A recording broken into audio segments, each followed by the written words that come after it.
Hey, Casa Adobe's Pastor John here, and I'm going to be talking about what we're studying this week. So, have you ever worked with clay? I have a little bit of clay right here, and tried to make something, make a pot, or you can make a pot by rolling it up and making a thin coil and wrap it around and around and around. Or you know what? I like making pinch pot.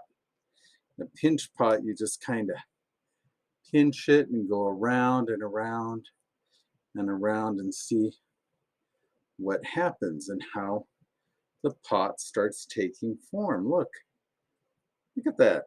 Oh, I'm getting a nice little pot here, but oh no, look at that. Look at that. There's a hole in the middle of it. That's not a very good pot. What do I do with this? It's like if I continue making it, it's not going to be able to hold anything and I can keep going. But you know what is beautiful about clay? So you can take that clay and mush it down and you know what? Start over again. You can start over again. Now I have to think, okay, is that pot worth saving? That one wasn't because it had a big hole in it. And so sometimes it's better just to start over. And so I can start over and start pinching it. But look, oh no, this one has a weird little notch in it. Now what do I do with that? Well, you know what? This one I don't have to start over. Maybe I can just fold it like this. And look, it starts sealing up. And then I can make a nice pot. And you know what? The same thing, it's like it it's a different form of the pot, but it's the same clay. And so in Jeremiah, in the book of Jeremiah, um, God is talking to Jeremiah and says, "Go to the potter's house and watch him." And so Jeremiah goes to the potter's house and watches the potter use clay and form it. And what happens is he sees when the potter um, has something that doesn't work out, he just will start over or he can help patch it. This kind of reminds us of what God does with our lives. So our lives, can be anything. We can do anything, be anything. We have this wonderful potential. And together with what the clay has and what the potter does, it can turn into something wonderful.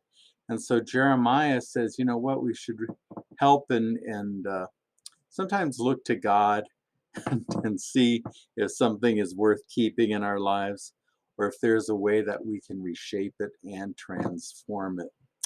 Now, just one thing before I go, though, is sometimes sometimes people teach this lesson that it's like, oh, well, God wants you to be a teapot and you have to be a teapot. So I'm going to make it into a teapot. And if you want to be a plate, tough luck. Okay. That's not the way it goes. God isn't trying to force you into being a teapot because look, it starts turning out really, really weird. And it's like, but this clay isn't meant to be a teapot. Maybe this clay is meant to be a vase. And so, as God helps the clay become what it needs to become in the best form, because you know what? I'm not even drinking hot tea, and I don't even need a teapot, but maybe I need a nice vase to put a flower in. And so there's my vase. And so that is the potential of the clay, a potter. And part of it is, if something isn't working, you just kind of look and see, wow, is this worth saving? And that's the cost. So in the gospel, we're going to hear Jesus talking about, you know what? Sometimes there's a cost in following me, and you really need to kind of consider it. Do you tear it down and start over again? Or do you continue building on what you have? It all depends. What's it worth to you? Okay, so that's the lesson for this week. I will hopefully see y'all at Fun Day School. In the meantime, I want you to be well. I want you to be safe, and of course, be a blessing. Work with God in all of those wonderful ways. Maybe you can end up being a snail. We'll work on that. So, all right, that's it. Okay, peace.